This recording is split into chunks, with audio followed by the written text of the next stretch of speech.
Hello, good morning. I'm Mahek Sultana, and today I'll walk you through the login and register functionality of the website which we were working on. So, this functionality forms the foundation for the user authentication and will ensure a secure environment for accessing the platform. In this, what I've worked on recently, three major steps. So, one was creating the database in the SQL workbench, and then we had to execute a backend server application using the jar file to handle all the API requests, and then I worked on the testing API connections and functionality using Postman.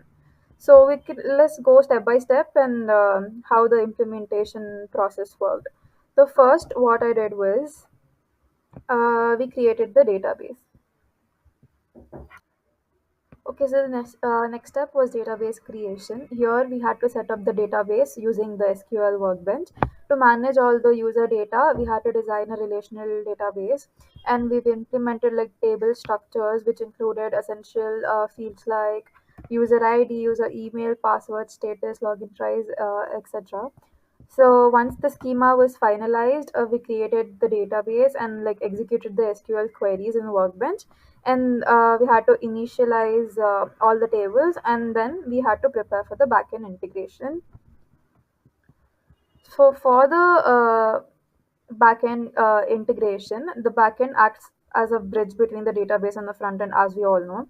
So we executed like a jar file which deploy the server side logic. It's like a microservice. So before testing your connection in the Postman, you need to run that jar file, which will deploy the server side logic, as I said. And here are the key functionalities which were enabled by the backend. So I'll just quickly run it and show how it works. So this is the component which was assigned to me, and then in that we have this identity service. So I'll just quickly run the jar file,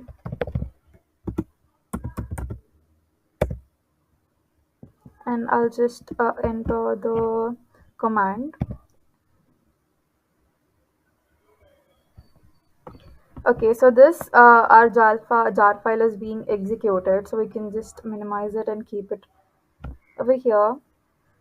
So what happens during this basically is endpoint registration. It will process all the user's data, it will validate the input, encrypts the password, and store this information in the database. And then we have login endpoint, which is basically it will authenticate the user credentials by comparing the input and the stored records in the database. So execution process is basically like I'll ensure that the jar file was configured properly to establish a connection with the database, and we used appropriate libraries and frameworks to handle request responses and error management efficiently. So now, since this is being executed, is testing API connections with Postman. So basically here we verify the functionality using Postman. So once the backend is deployed, we need to test the login and registration workflows using Postman. It's basically a API testing tool.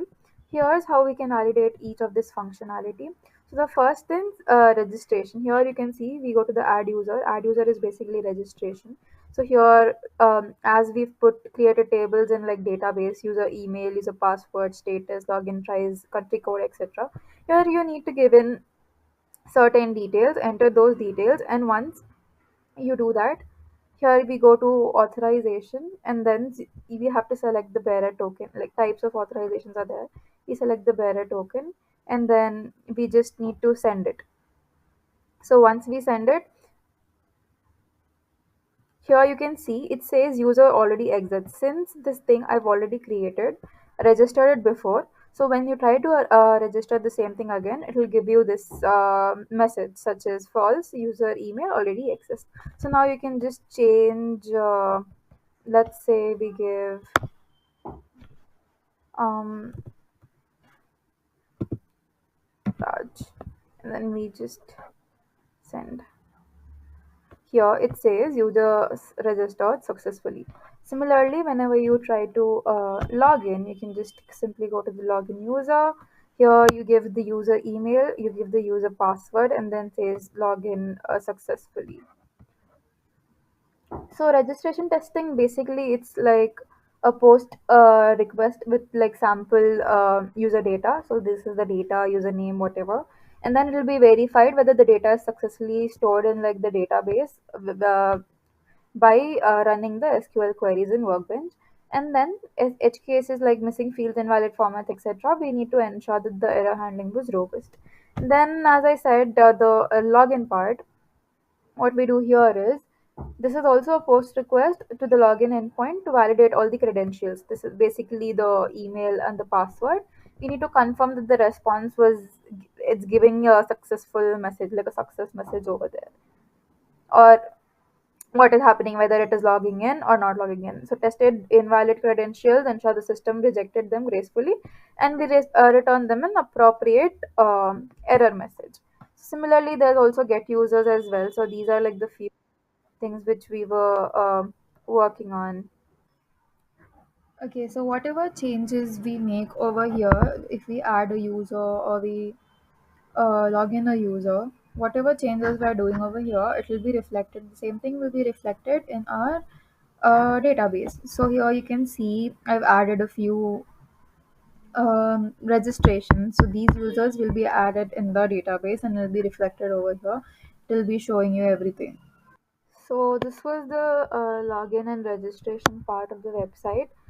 This working basically helped me understand the database design, the backend development, and the API testing workflows, how they work. By integrating SQL Workbench and the backend server, I and the Postman, I was successfully able to build a secure and functional user authentication system.